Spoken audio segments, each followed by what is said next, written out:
두 편의 설교와 같다고 그랬죠. 마지막 부분이. 그래서 전반부에서는 메시지를 듣는 그 대상이 중요하다고 그랬습니다. 그래서 그 대상은 이스라엘 백성들의 두령들, 리더들을 향한 그러한 메시지였습니다.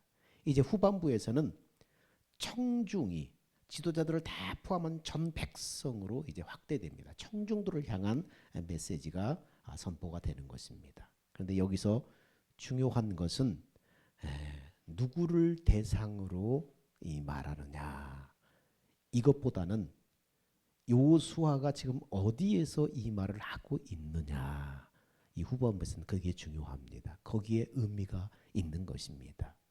오늘 여호수아 24장 1절에는 그렇게 말씀하지요. 여호수아 24장 1절에 이렇게 시작하고 있습니다. 여호수아 24장 1절 말씀을 보겠습니다.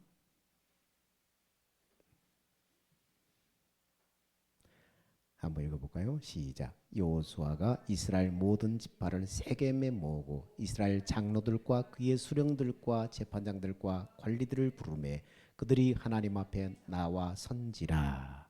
지금 어디에 모으고 있다고요? 세겜에, 세겜이라는 지역에 다 지금 집결을 한 것입니다.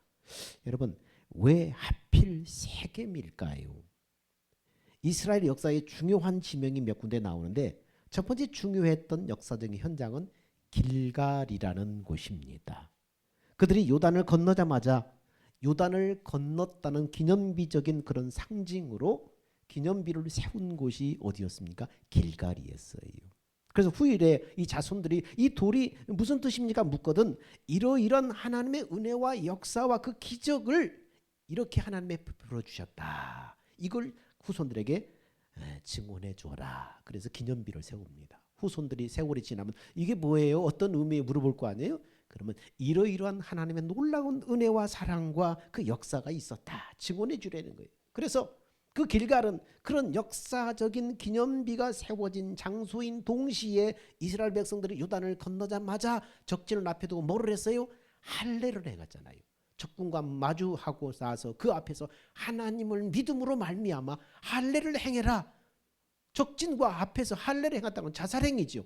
근데 거기서 하나님의 말씀에 순종해서 이스라엘 백성들이 거기서 할례를 행했던 장소가 바로 이 길갈이에요.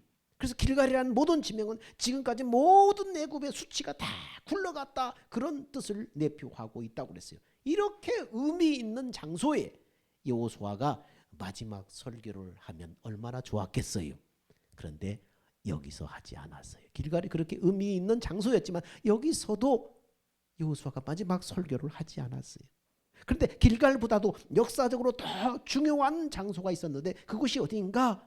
두 번째는 실로라는 곳이에요. 여러분, 실로는 가나안 땅에 이스라엘 백성들이 들어와 정착하면서 살기 시작했을 때 마치 수도와 같은 곳이에요. 길갈이라는 곳은. 자, 길갈보다는 더 중요한 곳이 이제 이 실로라는 곳인데 이스라엘 백성들에게 수도와 같은 곳입니다. 왜 수도와 같은 곳일까? 여기에 뭐가 있어요? 회막이 뭐예요? 예배의 처소가 세워지기 전에 하나님의 이 광야에서부터 이동했던 성막, 그 회막이 세워졌던 장소예요. 그러니까 그곳에 뭐가 있어요? 하나님의 법궤가 있는 곳이에요. 하나님의 성전이라고 하는 회막이 있었고 그곳에 하나님의 법궤가 모셔져 있기 때문에 그래서 어떤 의미에서 이스라엘 백성들에게 실로가 길갈보다도 더 중요한 역사적인 중심지라고 할 수가 있습니다. 그런데 여호수아가 마지막 설교를 길갈이나 실로에서 하지 않고 왜 하필 세겜에서 마지막 고별 설교를 했을까? 마지막 은퇴식을 왜 세겜이라는 곳에서 했을까? 여러분, 예를 들어서 마지막 이 목사님들이 정년이 되어서 이제 은퇴를 하는데 은퇴 설교를 본당에서 하지 않고 마치 교육관처럼 작고 구석진 방에 백성들을 모아놓고 예배를 하는 식과 같은 거예요. 왜 하필 세겜이냐? 그 중요한 장소들을 다 놔두고. 그래서 앞에 두 지역에 비해서 세겜은 그렇게 중요한 지역이 아니에요. 그러면 이것이 오늘 무엇을 상징하는지 성경 속에서 우리는 그 해답을 이제 찾아가 보는 것입니다. 자, 여호수아 24장 32절은 이렇게 시작하고 있습니다. 여호수아 24장 32절 말씀에 이스라엘 자손이 애굽에서 이끌어낸 요셉의 뼈를 세겜에 장사하였으니 이곳은 야곱이 세겜의 아비 하몰의 자손에게 금 100개를 주고 산 땅이라. 그것이 요셉 자손의 기업이 되었더라. 이렇게 말하고 있습니다. 자, 이 구절은 세겜에서 설교가 끝난 다음에 이 여호수아의 마지막 설교가 끝난 다음에 뭐 했다는 거예요?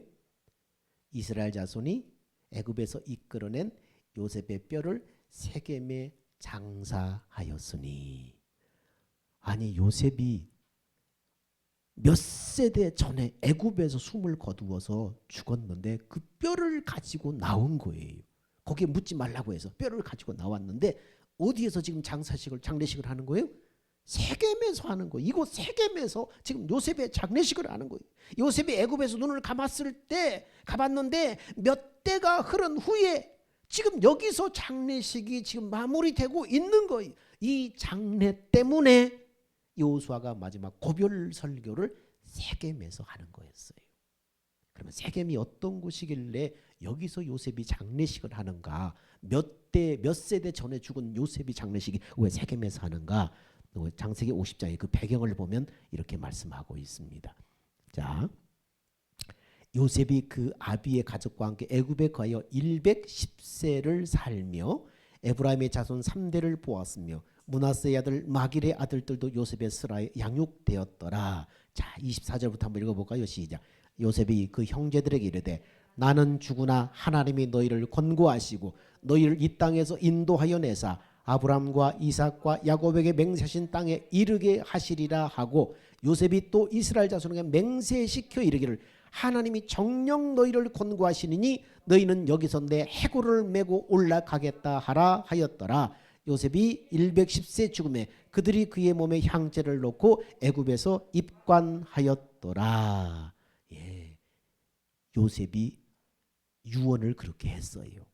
여러분, 한 사람이 하나님의 부름을 받으면은 먼저 임종 예배를 드리지요. 임종 예배를 드리고 그 다음에 뭐예요? 입관 예배를 하지요. 그 다음에 이제 마지막 장제를 떠나는 이제 발인 예배를 하지요. 그 다음에 무덤에 이렇게 내려놓는 하관 예배를 합니다. 원칙은 그 장지에서 돌아와서 상을 당한 가정의 위로 예배까지 드려야만 장례 일정이 모두 다 마무리되는 거예요. 그런데 요셉의 장례는 어디에서 끝났어요? 입관을 하고 거기서 끝내버렸어요. 장례가 지금 마무리가 안 된 거예요. 그 장례가 가나안 땅에 들어와서야 끝이 나는데 그곳이 바로 어떤 곳이었어요? 세겜이었어요. 그래서 요셉의 장례식은 몇 대에 걸쳐서 이루어진 역사상 가장 긴 장례식이라고 할 수가 있습니다. 여기에 중요한 역사적 얘기를 한번 떠올려 보면, 자, 야곱이 장자권 때문에 형 에서와 이제 다툼이 일어나서 형이 씩씩대면서 이 야곱을 죽이려고 하니까, 아버지 눈만 감으면 내가 너 죽여버리겠다 이렇게 씩씩대니까 엄마가 어떻게 해요? 리브가가 야곱을 삼촌 집으로 피신을 시키잖아요. 그래서 집을 떠난 지 20년이 되어서 하나님의 은혜 가운데 이제 야곱이 돌아와요. 그래서 그가 가나안 땅에 들어와서 첫 번째 머물렀던 장소가 바로 세겜이었어요. 세겜은 야곱의 일생에 있어서 하나님의 모든 순간마다 붙들어 주시고 보호해 주시고 함께 하셔서 결국은 약속대로 고향에 돌아오게 되었어요. 그래서 처음으로 감격 속에 장막을 치고 머무르게 된 곳이 어디입니까? 바로 세겜이었어요. 여기서 야곱이 이방 땅이었던 이 세겜 지역을 하몰의 아들, 그곳 주장 하몰의 아들들에게 이 땅을 금을 주고 사서 구입을 해서 처음으로 그곳에 장막을 치게 됐습니다. 그러나 그 땅을 자신이 갖지 않고 자식 가운데 가장 애정을 쏟았던 아들이 누구였어요? 날마다 채색 옷을 입히고 그렇게 총애를 했던 요셉에게 유업으로 물려주었어요. 이 세겜 땅을. 요셉은 이것을 알고 있었어요. 자, 요셉이 이걸 알고 있었어요. 그 후에 요셉이 애굽으로 다시 돌아가서 수많은 죽음의 고비를 다 넘나들었지만은 결국은 돌아오지 못하고 총리로 지내다가 110세의 이방 땅 애굽에서 눈을 감게 됩니다. 그런데 그가 죽기 전에 형제들과 후손들에게 이제 약속을 요구합니다. 그래서 24절부터 뭡니까? 나는 죽을 것이나 하나님이 당신들을 돌보시고 당신들을 이 땅으로 인도해 내셔서 아브라함과 이삭과 야곱에게 맹세하신 땅에 이르게 하시리라 하고 요셉이 이스라엘 자손에게 맹세시켜 이르기를 뭡니까? 너희는 여기서 내 해골을 메고 올라가겠다고 알아. 맹세를 시켜. 여기 묻지 말고 하나님이 약속하신 그 땅으로 내 해골을 메고 갈 것을 여기서 맹세해라. 하나님의 반드시 너희들을 인도하셔서 이끌어내서 약속한 땅으로 너희를 올려보낼 것이다. 그때 나를 여기 묻지 말고 나를 데리고 가라. 여러분, 그는 비록 애굽에서 죽었지만은 그 애굽이 자신이 영원히 잠들 곳이 아님을 그는 알았어요. 하나님이 일생 동안 자기를 어떻게 만지셨고 어떻게 붙들어 오셨고 어떻게 간섭해 오셨는지를 요셉은 알았기 때문에 하나님이 반드시 후손들을 가나안 땅 약속의 땅에 들어가게 하실 것을 믿음의 눈으로 바라본 거예요. 믿음의 눈으로 그걸 바라본 거예요. 그래서 히브리서 11장 1절 말씀처럼 믿음은 바라는 것들의 실상이요 보지 못하는 것들의 증거라고 했던 말씀처럼 요셉은 자신이 가나안 땅에 직접 들어가지 못하지만 믿음의 눈으로 그 실상을 본 거예요. 믿음의 눈으로 그걸 바라본 거예요. 그래서 후손들에게 애굽의 나라를 묻지 말고 입관만 하겠다고 약속을 받아낸 거예요. 그리고 몇 세대가 걸쳐서 나중에 그의 장래가 세겜 땅에 비로소 이루어진 것입니다. 이루어진 것입니다. 여러분, 요셉도 믿음의 사람이지요. 오늘 우리도 여러분 믿음의 사람들이에요. 우리는 믿음의 눈으로 미래를 내다봐야 돼요. 하나님이 약속하셨으면 그 약속의 말씀을 붙잡고 미래를 내다봐야 돼요. 믿음은 바라는 것들의 실상이요 보지 못하는 것들의 증거라고 그랬잖아요. 내 삶이 이대로 여기서 끝날 것이 아니라는 걸 알잖아요. 하나님이 내 삶을 움켜쥐시고 인도하신다는 걸 알아야 돼요. 하나님이 여러분에게 주신 비전과 꿈들이 있습니까? 믿음 안에서 꾸는 꿈이 있습니까? 믿음으로 내다봐야 돼요. 요셉처럼 믿음으로 바라봐야 돼요. 그걸 확신했기 때문에 하나님이 반드시 그 약속의 말씀대로 너희들을 가나안으로 이끌어 드릴 것이다. 그때 나를 여기 묻지 말고 데려가 고향 땅 세겜에다 묻어달라. 이렇게 믿음의 눈으로 바라보고 이렇게 약속을 한 것입니다. 우리도 이런 믿음의 사람들이 되어야 될 것입니다. 이런 역사적인 장소에서 여호수아가 마지막 설교를 통해서 전달하고자 하는 메시지는 그럼 뭐냐? 여호수아가 자신이 죽을 날이 가까워진 지금 이제는 여호수아입니다. 현장으로 본문으로 돌아옵니다. 여호수아가 자신의 죽음이 가까워지는 지금 모든 백성들을 세겜에다 다 불러 모아놓고 요셉의 뼈를 장례식을 행합니다. 이 예식을 행함으로 그가 나타나고자 했던 것이 무엇인가? 하나님이 하시는 일을 봐라. 하나님이 하시는 일을 봐라. 요셉의 뼈를 이곳에 장사 지내면서 봐라. 하나님이 어떻게 인도하셨는가 봐라. 요셉이 지금 뭐예요? 수세대 전에 지금 애굽에서 죽으면서 유언을 했는데 그 유언대로 그대로 이루어져 있잖아요. 지금 봐라, 하나님이 하는 일을 봐라. 우리가 여기까지 흘러와서 이 땅을 정복하고 살게 된 것은 바로 그 언약의 하나님의 그 언약의 성취자 완성인 것을 너희들 눈으로 똑똑히 봐라. 하나님은 반드시 그 언약을 지키시는 하나님이시다. 봐라. 이런 메시지를 자신이 죽기 전에 백성들의 뼈에 사무치도록 지금 각인시키는 거예요. 수세대 전에 우리의 조상 요셉이 죽었는데 그 말씀대로 그 유언대로 하나님이 정말로 약속대로 우리를 인도하셔서 이 가나안 땅에 들어오게 하셔서 정말 이 가나안 땅을 정복하고 이렇게 살게 했다. 봐라, 언약의 하나님이 약속한 대로 그대로 성취되고 그대로 완성된 것을 너희들로 봐라. 하나님은 이런 분이다.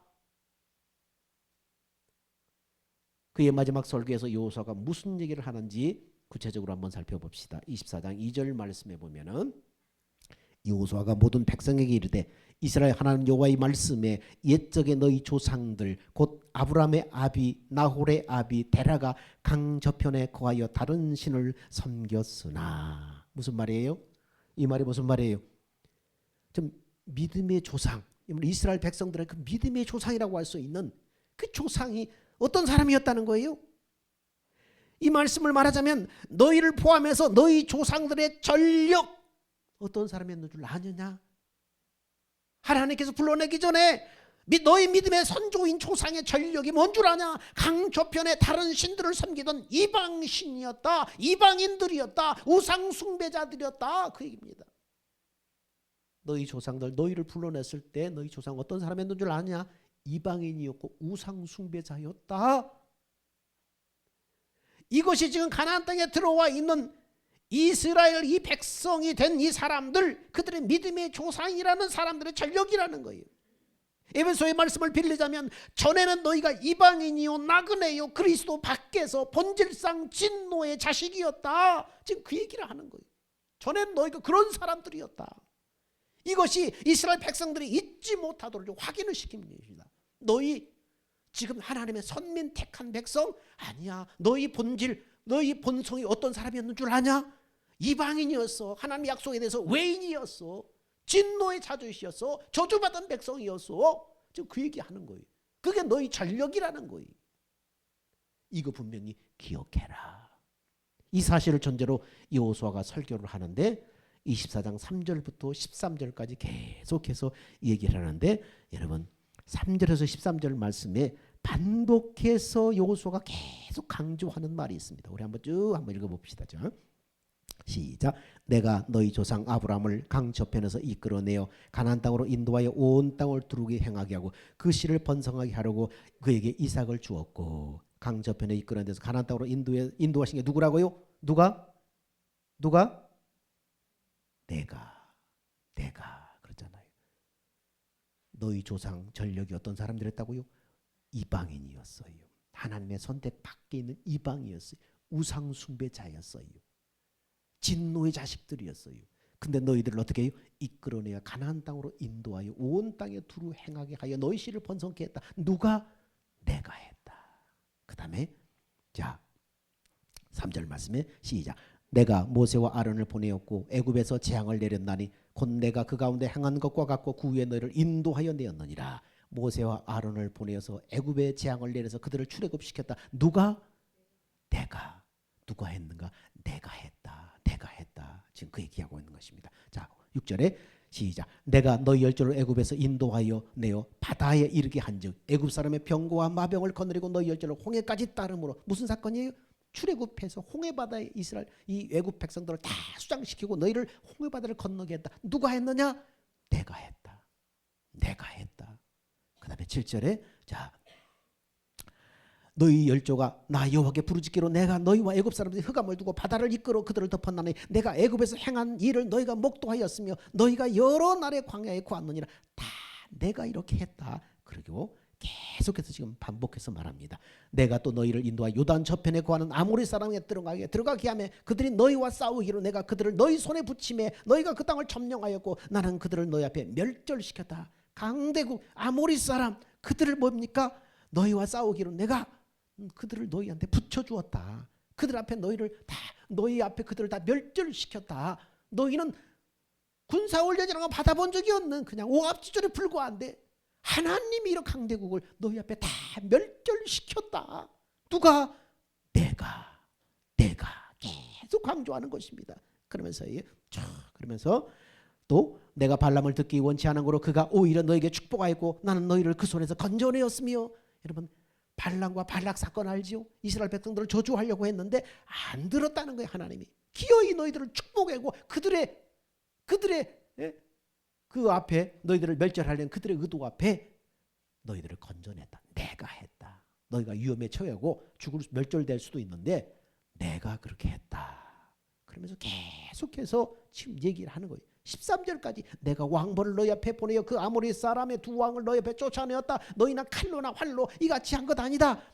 아모리 사람의 두 왕 시온과 옥을 여러분 누가 쫓아냈다고요? 너희가 칼과 창으로 그들을 쫓아낸 게 아니다. 누가 했다고요? 하나님이 왕벌을 보내서 그들을 다 쫓아냈다는 거예요. 너희가 칼과 창으로 무찌르는 게 아니라는 거예요. 하나님이 했다. 내가 했다. 계속해서 13절까지 계속해서 하나님이 그렇게 말합니다.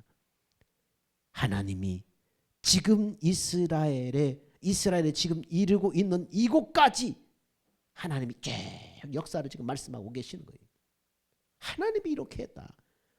하나님을 섬기지 않던 이방이었던 너희들, 죄와 저주 가운데 있는 우상 숭배였던 너희들, 하나님이 불러내서 애굽에서 너희를 탈출시키고 하나님의 능력으로 탈출시키고 홍해를 하나님이 건너게 하셨고 아모리 사람의 왕 너희 대적들을 가나안에서 다 몰아냈고 쭉 전적을 얘기하면서 누가 했냐? 내가 했다. 그러면서 믿음의 조상 아브라함을 택하신 때부터 역사를 말씀하시는데 원래 우상을 섬기는 이방인이었고 나그네였다. 본질상 진노의 자녀들을 택해서 장구한 역사 속에 하나님이 이 백성을 어떻게 만들어 왔고 오늘날 여기까지 인도한 것 바로 내가 했다. 하나님이 하셨다. 그렇게 지금 말씀하고 있습니다. 그러면서 여호수아가 무슨 말을 하는지 14절 말씀에 이렇게 말합니다. 그러므로 이제는 여호와를 경외하며 성실과 진정으로 그를 섬겨라. 너희 열조가 강저편 애굽에서 섬기던 신을 제하여 버리고 여호와만 섬겨라. 여러분, 여호수아의 고별 설교의 주제는 딱 두 가지예요. 첫째는 내가 했다. 하나님이 했다. 그러니까 나만 섬겨라. 주제는 두 가지. 쭉 그들의 역사를 얘기하면서 이거 다 내가 했다. 그러니까 나만 섬겨라.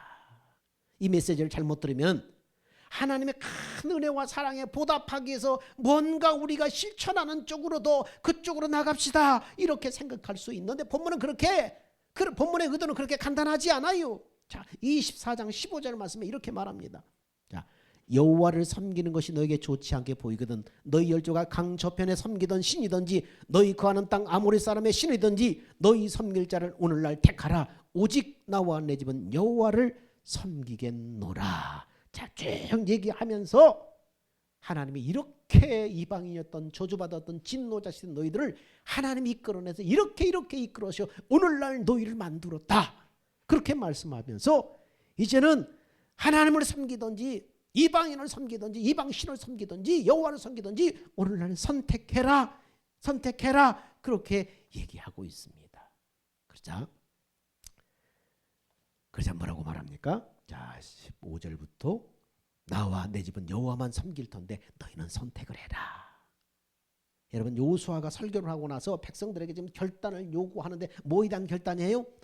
너희 조상들의 신이든 간에 여러분 이스라엘 백성들의 조상도 아브라함이 뭐한 사람이었어요? 우상 숭배자였잖아요. 이방 땅에서 우상을 만들어 팔고 우상의 도시에서 살았던 사람이잖아요. 그러니까 너희 조상들의 신이든 너희가 지금 거주하고 있는 이 아모리 족속의 우상이든 아니면 하나님이든 섬길 자를 택하라. 그렇게 말하고 있는 것입니다. 여러분, 이 말이 무슨 말이에요? 너희가 어떤 신을 섬길지 선택의 자유를 준다는 의미예요. 너희가 무슨 신을 섬기든지 이제 택해라. 너희가 어떤 신을 섬기고 살 것인지 택해라. 선택의 자유를 준다는 말인가요? 여러분, 오락게임에 정신이 팔려있는 자녀에게 이제 그만 끄고 공부해라. 예, 조금만 더 할게요. 한참 있다가 이제 그만 꺼라. 조금만 5분만 더 할게요. 5분 지났어. 이제 그만 끄라니까 조금만 더 할게요. 그래서 아빠가 화가 나가지고 끄든지 말든지 네 마음대로 해. 이 말은 아빠가 이제 너한테 이제 항복했으니까 네가 끄고 싶으면 끄고 말고 싶으면 말아. 자유를 주는 거예요. 너한테 지금 선택권 자유를 주는 거예요. 이게 반어법이잖아요. 끄든지 말든지 네 마음대로 해. 그건 이제 끄든지 말든지 이제 네한테 자유를 줄 테니까 네가 선택하라 이 말이에요? 아니에요. 마지막 경고예요. 너 안 끄면 이제 너는 알아서 해. 너 이제 혼날 줄 알아. 이제 알아서. 임박한 경고를 의미하는 거예요.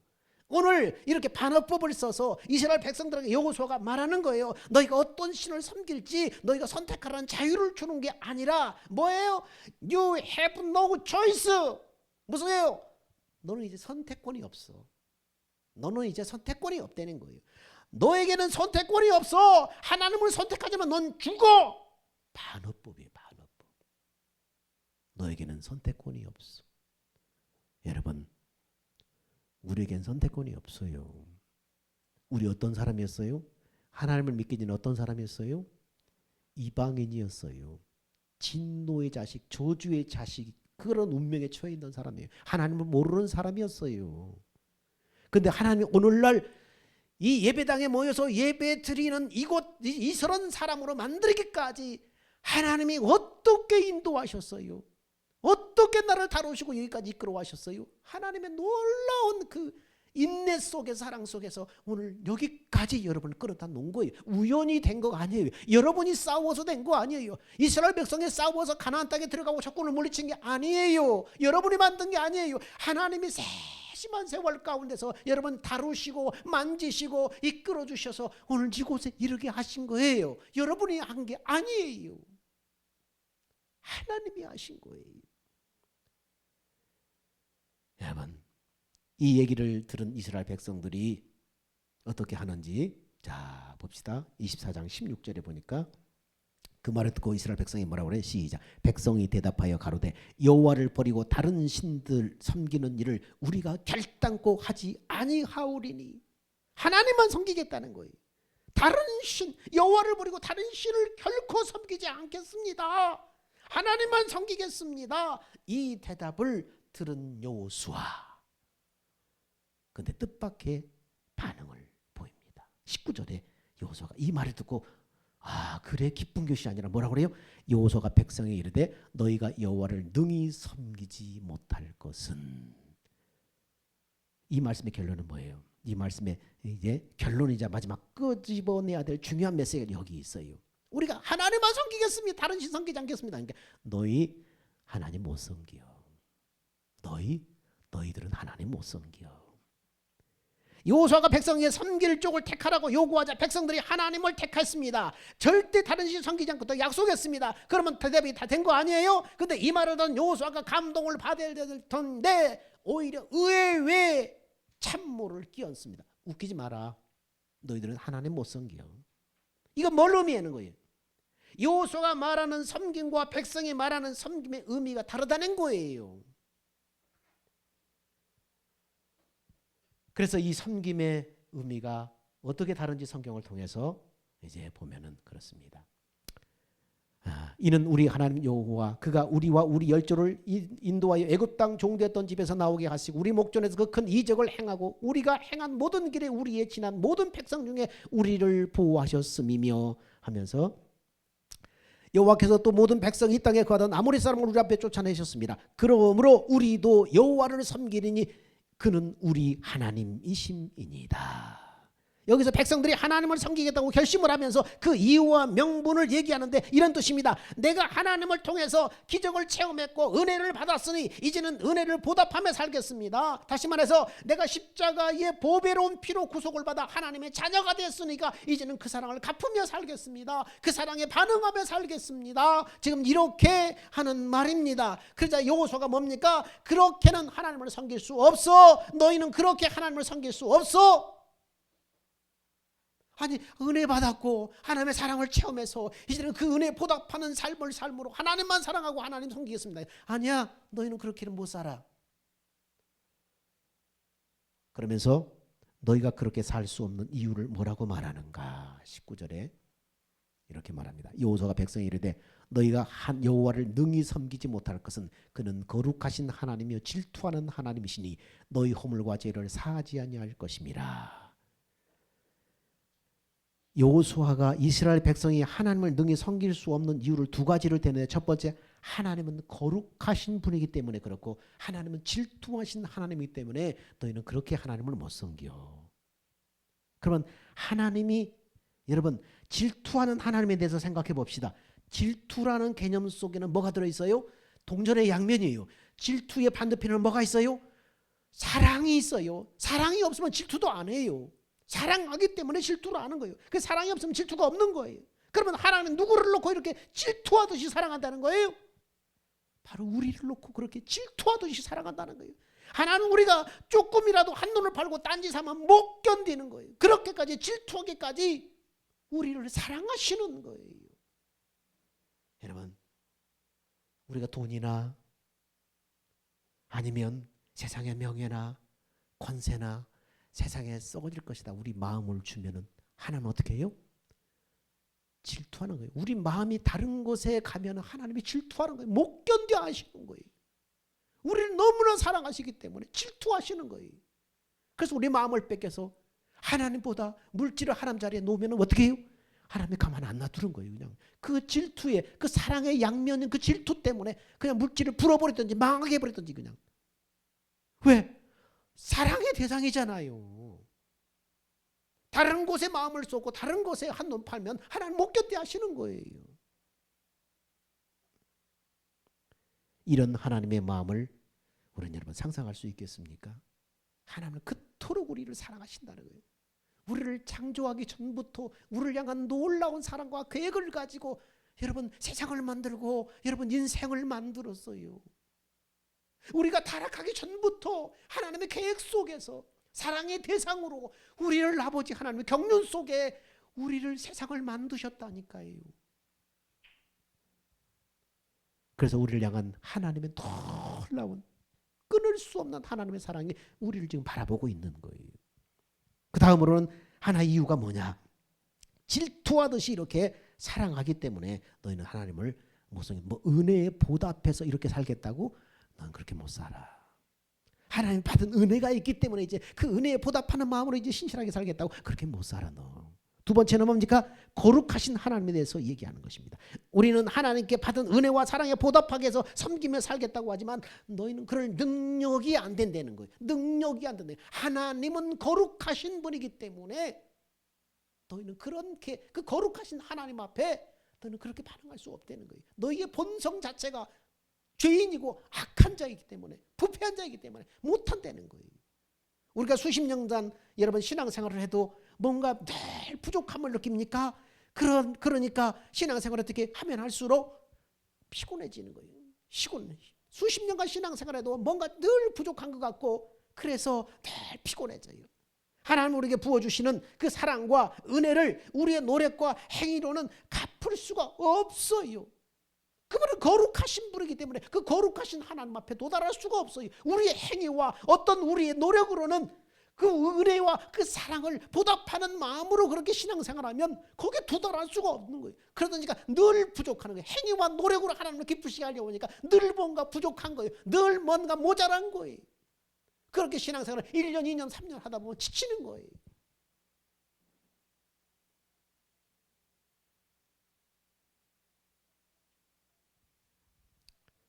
그런데 성경 어디에도 그런 식으로 하나님의 은혜와 사랑에 대해서 갚으면서 살라고 요구한 것이 없어요. 성경은 우리에게 그렇게 은혜와 사랑을 갚으며 살라고 요구한 적이 없습니다.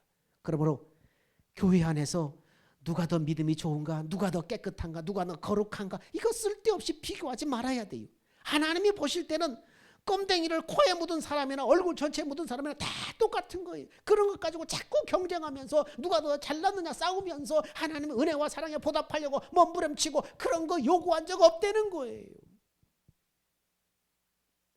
아브라함부터 여호수아 이르기까지 백성들까지는 제쳐 두고라도 지도자들만 한번 생각해 보면 지도자들이 어떤 사람들이었습니까? 다 하나같이 거짓말장이고 사기꾼이고 이런 사람이었어요. 그들이 모세였어요, 야곱이었어요, 이삭이었어요, 아브라함이었어요. 다 거짓말하고 사기치고 막 그런 사람들이었어요.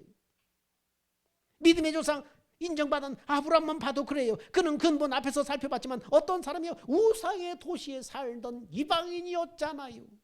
진노의 자식이었잖아요.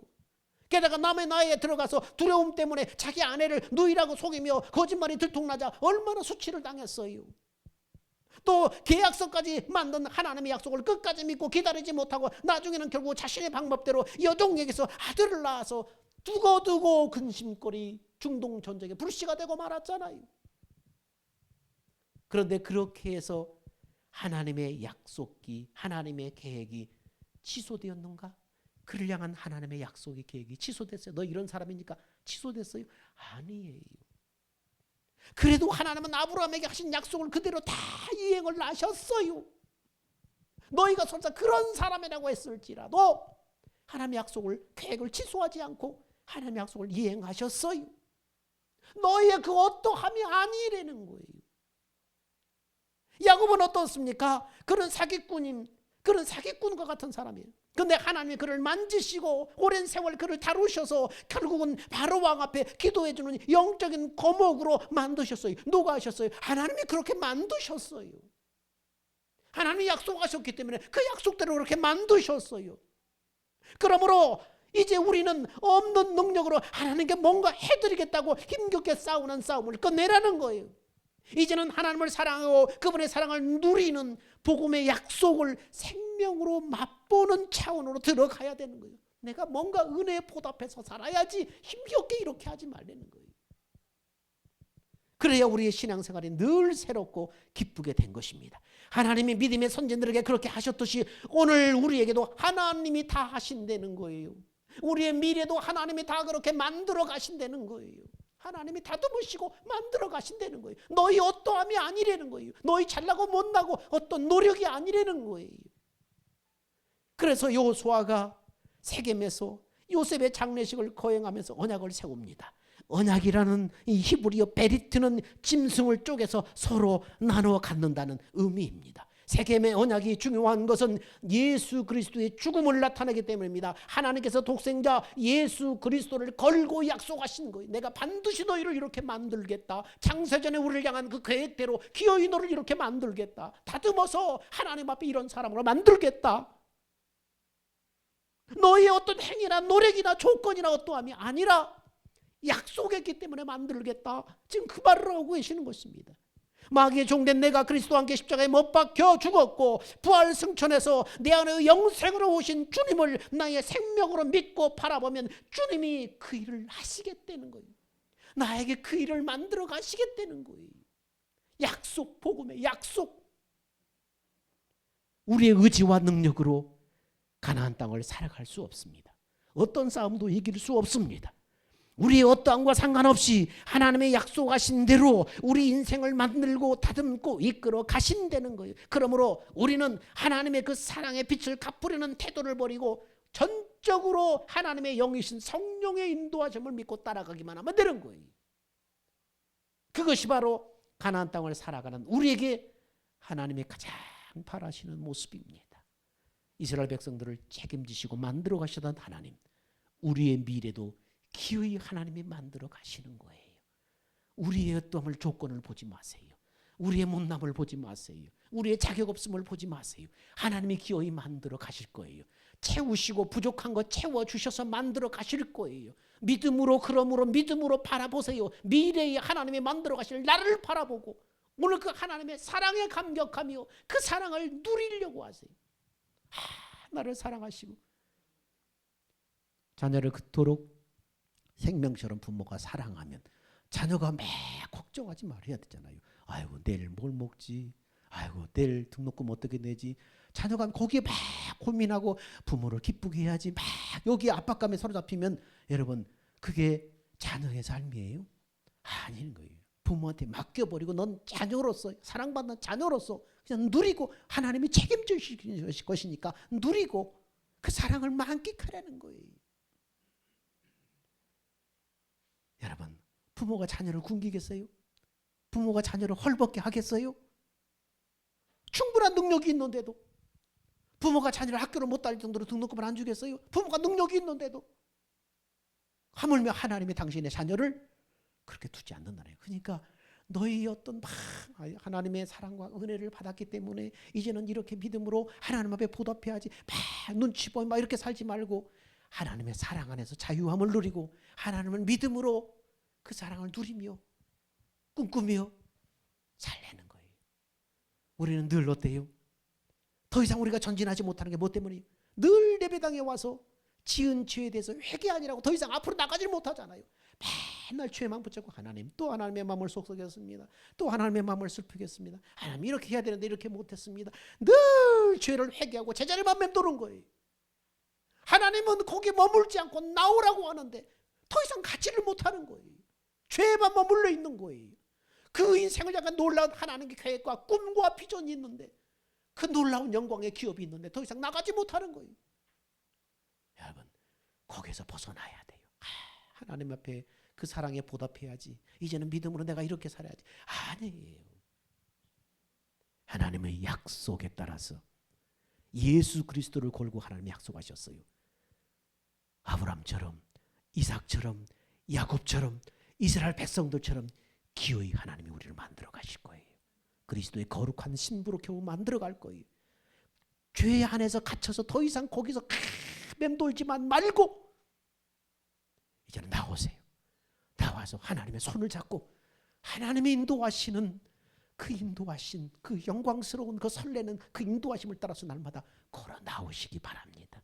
날마다 내가 죽고 나의 생명 되신 예수를 바라봄으로 성령의 가르침과 인도하심을 받아서 하나님의 사랑에 겨워서 소망 가운데 기쁨으로 하나님과 동행하는 복된 나그네 길이 되시기를 하나님이 간절히 원하십니다. 오늘 여러분이 그런 삶이 되시기를 주의 이름으로 축원합니다. 사랑과 은혜가 풍성하신 아버지 하나님, 은혜와 사랑을 감사합니다. 여호수아를 통해서 이스라엘 백성들을 인도하신 그 하나님을 통해서 우리에게 뭘 말씀하시려고 합니까? 이스라엘 백성들뿐만 아니라 오늘 너희의 미래도 내가 인도한다. 내가 책임진다. 너희 어떠함이 아니라 너희 잘나고 못나고 자격 없음이 아니라 내가 약속했기 때문에 너희를 이렇게 기어이 만들 것이다. 나와라. 믿음으로 걸어 나와라. 어둠에서 죄에서 걸어 나와라. 하나님 말씀하시오니 하나님 믿음의 눈으로 나오게 하옵소서. 하나님이 보실 때 우리 손에 묻은 검댕이나 얼굴에 묻은 검댕이나 다 일반입니다. 하나님의 자비와 긍휼과 그 은혜를 믿고 하나님 거기에 위축되지 말고 꿈과 비전을 품고 나오게 하여 주옵소서. 그래서 우리 인생을 향하신 하나님의 놀라운 계획을 인도하심을 우리도 보고 찬송하게 하여 주옵소서. 우리의 생명 되신 예수님의 이름으로 기도하옵나이다. 아멘. 우리 다 같이 기립합시다. 주님 다시 오실 때까지 우리 찬양 드립시다.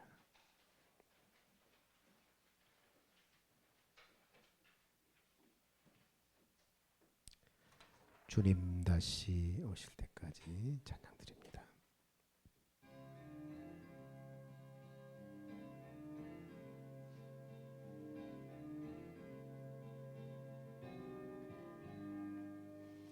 주님 다시 오실 때까지 나는 이 길을 가리라. 좁은 문 좁은 길 나의 십자가 지고 나의 가는 이 길 끝에서 나는 주님을 보리라. 영광의 내 주님 나를 맞아주시리. 주님 다시 오실 때까지 나는 일어나 달려가리라. 주의 영광 온 땅 덮을 때 나는 일어나 노래하래. 내 사모하는 저녁에 온 세상 구주시라. 내 사모하는 저녁이 영광의 왕이시라. 이제는 우리 주 예수 그리스도의 은혜와 하나님의 사랑하심과 성령의 내주하시고 교통하시고 인도하심이 우리의 어떠함이 아니라 우리의 조건이 아니라 우리를 향하신 하나님의 계획 속에서 우리를 만들어 가시고 완성하실 그 주님의 역사하심과 손길을 믿음으로 바라보며 이제는 믿음을 향해서 한 걸음 내딛기를 원하는, 미래를 향해서 나아가기를 원하는, 꿈을 펼치기를 원하는 사랑하는 성도들의 믿음의 발걸음과 행동 위에 이제부터 영원 무궁토록 함께 있을